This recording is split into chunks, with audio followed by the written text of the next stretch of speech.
आज आपण बनवणार आहे ढोकळा। त्यासाठी 1 वाटी बेसन घेणार आहे आपण।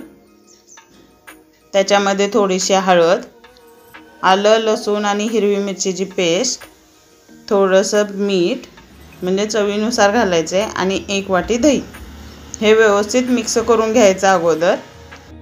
हे मिश्रण आता व्यवस्थित मिक्स करून घ्यायचं आहे आणि गरजेनुसार आपण त्याच्यामध्ये पाणी घालून घेणार आहे आणि त्याच्यामध्ये अजिबात गुठळ्या व्हायला नकोत।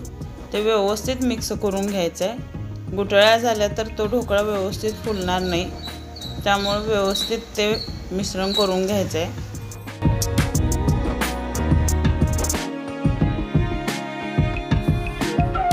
हे झालेलं आहे आता मिश्रण। त्याच्यामध्ये आपण इनो घालणार आहे।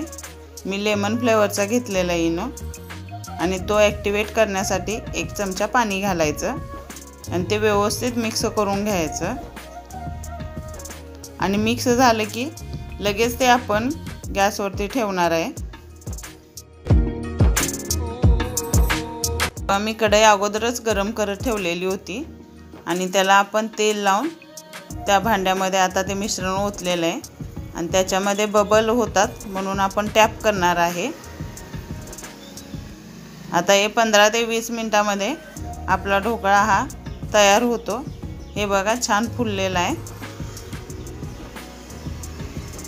आता हे कट करून आपण त्याला फोडणी घालणार आहोत।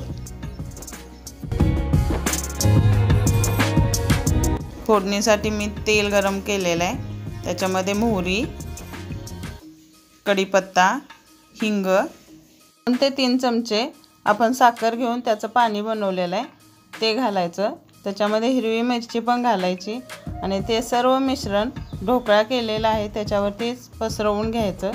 वरून थोडीशी कोथिंबीर घालायची।